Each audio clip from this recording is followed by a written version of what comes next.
शहराचे आमदार अनुप अग्रवाल यांच्या वाढदिवसानिमित्त त्यांच्या दातृत्वातील एबी फाउंडेशनच्या माध्यमातून मोतीबिंदू मुक्त धुळे शहर अभियानाला प्रारंभ झाला आहे। यामध्ये आज सकाळी 25 व दुपारी 25 अशा 2 टप्प्यांमध्ये रुग्णांना घेऊन वाहने मुंबईकडे रवाना झाली आहे। या रुग्णांना आज सकाळी 10ला एबी फाउंडेशनच्या कार्यालयाजवळ शस्त्रक्रियेसाठी शुभेच्छा देऊन निरोप देण्यात आला। 3 दिवस मुंबईत राहणाऱ्या या सर्व रुग्णांची एबी फाउंडेशनच्या माध्यमातून चहा, नाश्ता, जेवण अशी सर्व व्यवस्था करण्यात आली आहे। एबी फाउंडेशन तर्फे आमदार अग्रवाल यांच्या वाढदिवसानिमित्त मोतीबिंदू धुळे शहर अभियान राबवण्यात येत आहे। यामध्ये फाउंडेशनकडे आतापर्यंत सुमारे 850 रुग्णांनी मोतीबिंदू शस्त्रक्रियेसाठी नाव नोंदणी केली आहे। टप्प्याटप्प्याने त्यांच्यावर मुंबईतील नामांकित रुग्णालयात अद्ययावत दुर्बिणीद्वारे बिनटाक्याची मोतीबिंदूची मोफत शस्त्रक्रिया होणार आहे।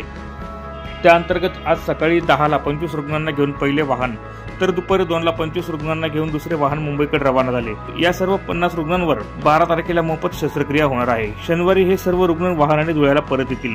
या 3 दिवसात रुग्णांसाठी चहा, नाश्ता, भोजन आदी सर्व सुविधा एबी फाउंडेशन तर्फे करण्यात आली आहे। मोतीबिंदू शस्त्रक्रियेसाठी मुंबईला रवाना होणाऱ्या रुग्णांना आज सकाळी एबी फाउंडेशनच्या कार्यालयाजवळ पुष्पगुच्छ देऊन शुभेच्छा व निरोप देण्यात आला। यावेळी आमदार अनुप अग्रवाल, भाजपचे प्रदेश चिटणीस डॉक्टर सुशील महाजन, महानगर जिल्हाध्यक्ष गजेंद्र अंपळकर, ज्येष्ठ नेते विजय पाचापूरकर, महादेव परदेशी, माजी नगरसेविका मायादेवी परदेशी, भाजप महिला आघाडीच्या प्रदेश उपाध्यक्ष जयश्री अहिरराव, सारिका अग्रवाल, मोहिनी गौड, महानगर सरचिटणीस पवन जाजू, सुनील कपिल, महानगर उपाध्यक्ष यशवंत येवलेकर, पृथ्वीराज पाटील, चेतन मंडोरे, मंडळाध्यक्ष प्रतिमेश गांधी, मोहित देसले यांच्यासह रुग्ण व त्यांचे नातेवाईक मोठ्या संख्येने उपस्थित होते। आज एबी फाउंडेशनच्या वतीने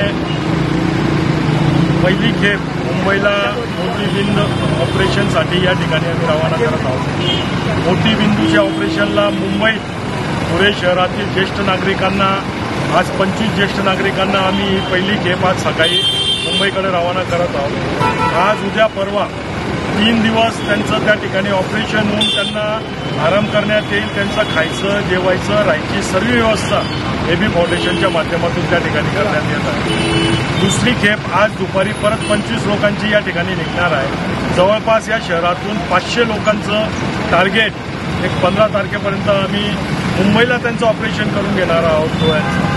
तर एबी फाउंडेशनच्या माध्यमातून आज पहिल्यांदा या शहरात असं काही उपक्रम या ठिकाणी राबवण्यात आला।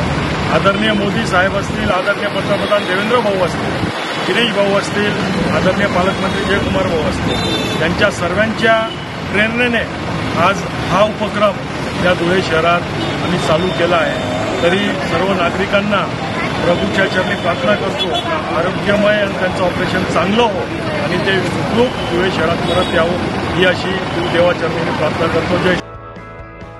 प्रतिनिधी सुनील निकम, माझा महाराष्ट्र न्यूज, धुळे।